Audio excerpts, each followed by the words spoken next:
My boyfriend broke up with me for the dumbest reason after I supported him for years, but he forgot the house is in my name, and now he's living in his car.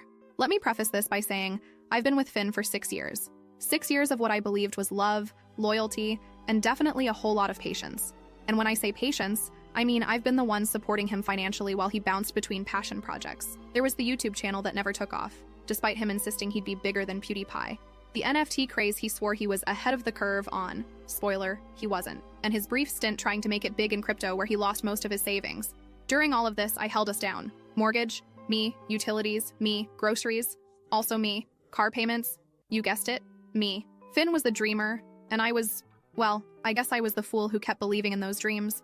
Every time he'd come to me with a new idea, eyes bright with enthusiasm, I'd push down my doubts and support him. This time will be different, he'd say. And like an idiot, I believed him. Things started getting weird about 2 weeks ago. Finn began acting distant, spending more time than usual on his phone, and making these odd comments about needing space to grow and finding himself. I didn't think much of it at first. He tends to get philosophical when he's about to start another project, but then he started making these comments about the state of the house, which was new. He'd point out unwashed dishes or unfolded laundry with this weird, judgmental tone I'd never heard from him before. Then last week, he sat me down at our kitchen table after I got home from work. He had this serious look on his face that I'd only seen a few times before, usually when he was about to announce another failed venture.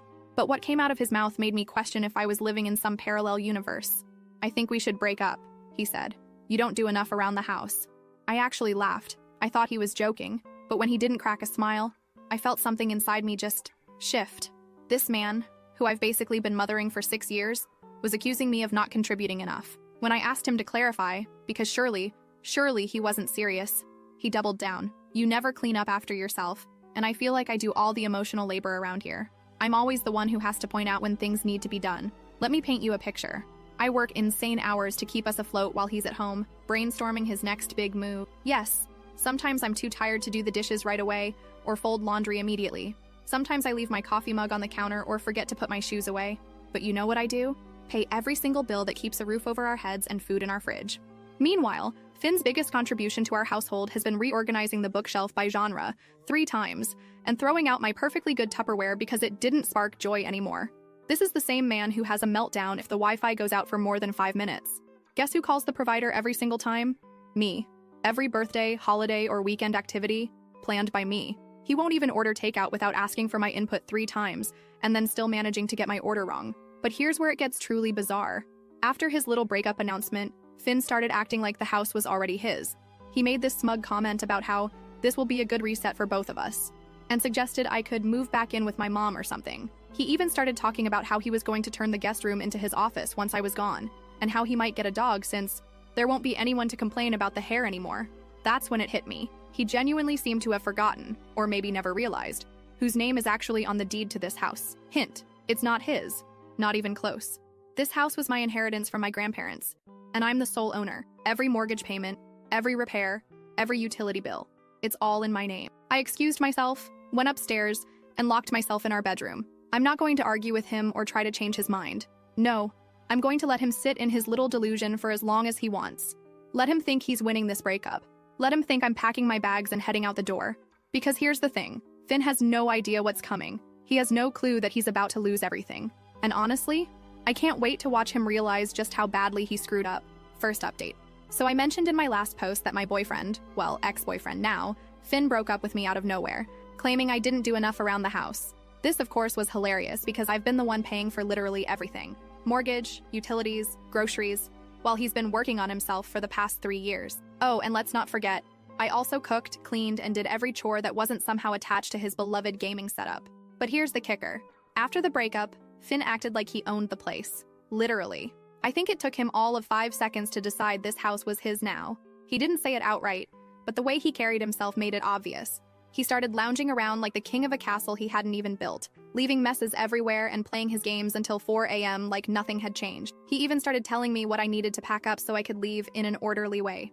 Meanwhile, I was just sitting there in shock, waiting to see how far this delusion would go. Spoiler, it went very far. About a week after the breakup, Finn told me he was having a friend over. This was during one of his moments where he barely looked at me, muttering something about how I needed to respect his space. Respect his space. In my house. Sure, buddy. I just nodded, thinking, okay, let's see who this friend is. When the doorbell rang, I opened it to find a woman standing there with a bright smile and a bottle of wine. Her name was Mila, and let me tell you, she was perfectly nice, polite even, but it didn't take a detective to figure out this wasn't just a friend. The way she looked at Finn? They were very much together. Finn didn't even introduce us properly. He just breezed past me like I was the maid, giving Mila a little tour of the house. My house. And oh, did he sell it like he was some kind of real estate mogul? This is the living room. I've been thinking about getting a new couch in here. Something more modern, you know? This is the kitchen. I love the open layout. It's great for hosting. This is my office. It's where I do most of my work these days. I almost choked when he said that last one. Work? The man hasn't had a job since 2018. The office he was referring to is the spare bedroom I set up for him to maybe do some freelance projects, but it's mostly just where he plays Fortnite. Mila was eating it up though. I could see her imagining herself living here, settling into a life of Pinterest-perfect bliss. Meanwhile, I was standing there in the kitchen, gripping my coffee mug so hard I thought it might crack. At this point, I had two options: blow up and let them both know exactly how I felt, or play it cool and let Finn dig himself into a hole. I chose the second one. Honestly, I wanted to see how far he'd take this little charade. The entire evening, Finn acted like he'd already moved on and was just graciously allowing me to stay until I figured things out. He even had the nerve to pull me aside and say, "I think it's best if we start working on a timeline for when you'll be out." No rush, of course, but Mila and I need to start planning. Planning what? A housewarming party in my living room? I just smiled and said, "Oh, don't worry about me. I'm handling everything." You should have seen his face. So smug. He really thought he'd won. The next morning, I made my move. While Finn was still asleep, I called a locksmith and had all the locks changed. The locksmith was in and out in under an hour. I paid him, thanked him, and sat down with a cup of tea to wait. When Finn finally woke up and strolled into the kitchen like he owned the place, I casually told him, "By the way, I had the locks changed this morning. You'll need to grab your things and leave by the end of the day." You guys. The panic on his face. He went pale. "What do you mean you changed the locks? You can't do that." "Oh, I absolutely can. This is my house, remember? It's in my name. You're not on the deed. You're not on the mortgage, and now you're not welcome here." He tried to argue. He tried to plead. At one point, he even tried to guilt-trip me, saying, "I thought you loved me. I thought we were building something together." Mila came over during all of this, probably expecting another cozy evening with her man. Instead, she got to witness Finn packing his things while I stood there, arms crossed, reminding him not to forget his gaming chair. She looked so confused and kept asking, "Wait, this isn't your house?" Finn didn't even try to answer her. By the end of the day, Finn was gone. Mila was gone. I poured myself a glass of wine, sat down on the couch Finn had wanted to replace, and thought about how close I'd come to losing everything because I was too generous with my time, my money, and my patience. Never again. Oh, and in case anyone's wondering, Finn is now couch surfing with friends. I heard from a mutual acquaintance that Mila dumped him too when she realized he was unemployed, broke, and basically homeless. Karma's a beautiful thing, isn't it? Second update. I thought that was the end of it, but apparently Finn wasn't done embarrassing himself yet. A few days after Finn left, I got a call from our mutual friend Caleb who wanted to check in. I could tell from his voice that he was fishing for something, so I asked him outright, "Did Finn send you?" Caleb hesitated but eventually spilled the beans. Turns out Finn had been planning this breakup for months. He'd been telling everyone, friends, acquaintances, even his family, that he was about to take over the house and start a new chapter. He painted himself as the long-suffering boyfriend who had put up with my nagging for years. According to him, the house was basically his because of all the work he'd put into making it a home. I had to pause Caleb there because I nearly choked laughing. What work? The man barely did his own laundry, let alone anything to maintain the house. I asked Caleb if Finn ever mentioned the small detail about the house being in my name. He said you'd probably just leave when he asked, and if you didn't, he'd figure it out. Oh, Finn. Sweet, delusional Finn. Apparently, Finn was so confident that I'd roll over and give him the house that he threw himself a little victory lap before the breakup. He told people he was finally free to focus on his life, and even made plans to host a housewarming party. Again, in my house. The audacity. Caleb also told me something that really pissed me off. Finn had been downplaying everything I did for him. He told people I was barely paying the bills, and that he was the one holding it all together. This was the guy who didn't even know how much the mortgage was every month. The lies were just so bold and bizarre that I couldn't help but laugh. I thanked Caleb for the info and started thinking about how I could wrap this up in a way that Finn would never forget. At first, I thought about just letting it go. Finn was gone, the house was mine, and I could finally move on. But then I remembered all the crap he put me through. Years of emotional manipulation, financial freeloading, and now this ridiculous smear campaign. No, I wasn't going to let it slide. I decided to hit Finn where it hurt most, his ego. First, I sent a polite but firm group message to our mutual friends clarifying a few things. The house was in my name, 100%. Finn never paid a dime toward the mortgage or bills. Any claims that he built our life together were outright lies. I kept it factual and unemotional. but I made sure to include screenshots of our old lease agreements and utility bills with my name on them. Even included a photo of the deed with only my name. I wasn't about to let him twist the narrative. Second, I reached out to a local charity that helps people furnish their homes.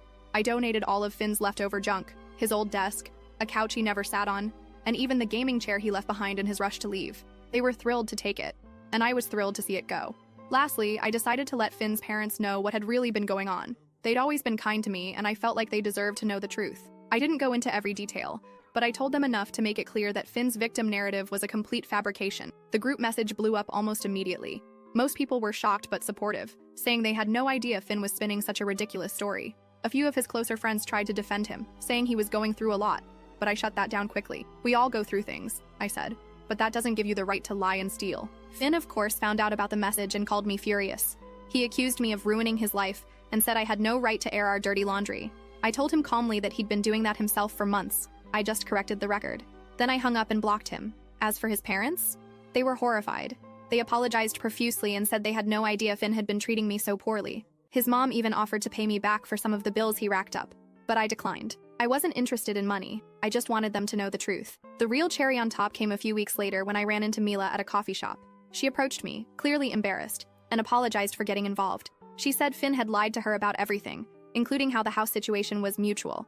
Then she told me the funniest thing I've heard all year. Finn was living in his car. Apparently, none of his friends wanted to take him in after learning the truth, and his parents weren't interested in bailing him out either. He'd burned too many bridges, and now he was reaping the consequences. I don't wish homelessness on anyone, but in this case, I can't say I feel too bad. He made his bed, or in this case, his back seat, and now he has to lie in it. Third update. So remember how I mentioned Finn wasn't done trying to get his house back? Well, grab your popcorn because this story just got even more ridiculous. Last week, I was having lunch with my sister Nora when she started acting weird. She kept checking her phone and giving me these strange looks, like she wanted to tell me something but couldn't figure out how. Finally, I just asked her what was up. "Don't be mad," she started, which is never a good sign. But Finn reached out to me last week. I nearly spat out my drink. What? Turns out, Finn has been going around telling everyone who'll listen that we had some sort of verbal agreement about the house. According to him, we were practically married. We weren't.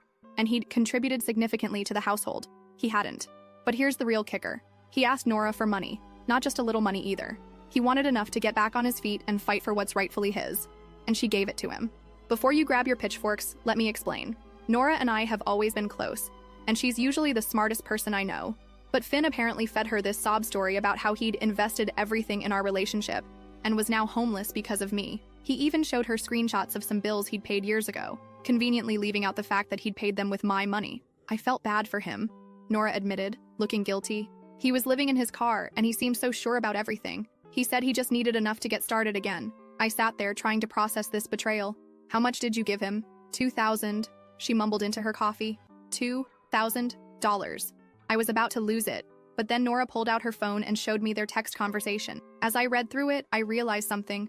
My sister might be smarter than I thought. See, Nora hadn't just given him the money. She'd made him sign a proper IOU, complete with repayment terms and interest. She'd even gotten him to put his car up as collateral. When I asked her why she went to all that trouble for a small loan, she just smiled. "Because I knew he was full of it," she said. "I wanted proof of exactly how desperate he was getting. Plus, I figured having a document showing he had to borrow money might come in handy later." I could have hugged her right then. But the story gets better. Remember Caleb? Our mutual friend who spilled the beans about Finn's pre-breakup plotting? Well, he sent me screenshots of Finn's social media posts where he's been painting himself as this victim of a calculated gold digger who trapped him in a relationship just to steal his future earnings. Yes, you read that right. He thinks I spent 6 years supporting his unemployed self because I was after his future money. The money he was definitely going to make from all those failed projects I funded. The posts are full of vague accusations about how I manipulated him and took advantage of his trusting nature. According to Finn's new version of events, he was the one who supported me emotionally while I was unstable and unable to maintain healthy relationships. This from the man who once had a 3-hour meltdown because I bought the wrong brand of energy drink. But here's where it gets really interesting. My friend Zoe has been keeping track of everyone Finn's reached out to, and apparently he's been telling different stories to different people. To some, he's the victim of a manipulative ex. To others, he's a generous partner who gave up everything for me. And to a few, he's even claiming we had some sort of business partnership that I betrayed. The stories keep getting more elaborate too. Last week, he told someone I had promised to put his name on the deed as a birthday gift, but then changed my mind out of spite. Pretty creative for someone who once forgot my birthday entirely because he was too busy trying to become a Twitch streamer. Yesterday, I got a series of increasingly unhinged messages from him about how he's going to expose me to everyone we know. He's threatening to tell people about all my secrets.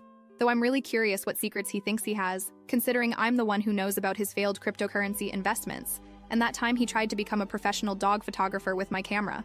I haven't responded to any of his messages, but I did save them all. Something tells me this isn't over yet. Finn's never been good at accepting reality, and now that he's burned through Nora's money, probably on another get-rich-quick scheme, I'm sure he's cooking up some new plan to try to get what he thinks he deserves. Last update. So last Sunday, I was doing my weekly grocery shopping when I literally ran into Finn's mom at the store. I tried to just smile and walk past, but she grabbed my cart and said, "We need to talk." Now, his mom has always been sweet to me, even after everything that happened, but this time she looked different. Worried, but also kind of angry. She asked if we could get coffee, and something in her voice made me agree. Once we sat down, she took a deep breath and said, "I need to tell you what Finn's been up to, because this has gone too far." Turns out, Finn showed up at his parents' house last week with this elaborate story about how he was getting the house back. According to him, he had evidence that I had somehow tricked him into putting all the bills in my name. He even claimed he had proof that he'd given me cash for the down payment. His mom stopped him right there and reminded him that she and his dad had been there when I bought the house, before Finn even moved in. But Finn just talked over her, going on about how he was building a case and needed to borrow some money to set things right. When his parents refused to give him money, he completely lost it. Started throwing around accusations about how they never supported his dreams and were choosing my side over their own son. His mom looked so tired as she told me this. "He's not the boy I raised," she said. "I don't know what happened to him." But here's where it gets really interesting. She started telling me about all these things Finn had done that I never knew about, like how he'd been telling his younger sister that he bought me out of the house months ago, and that's why he needed to borrow money from her, to renovate his property. His sister, being 19 and trusting her big brother, gave him her savings. Or how he'd been going around to all their relatives telling different versions of the story to whoever would listen. To some, he claimed we were secretly married.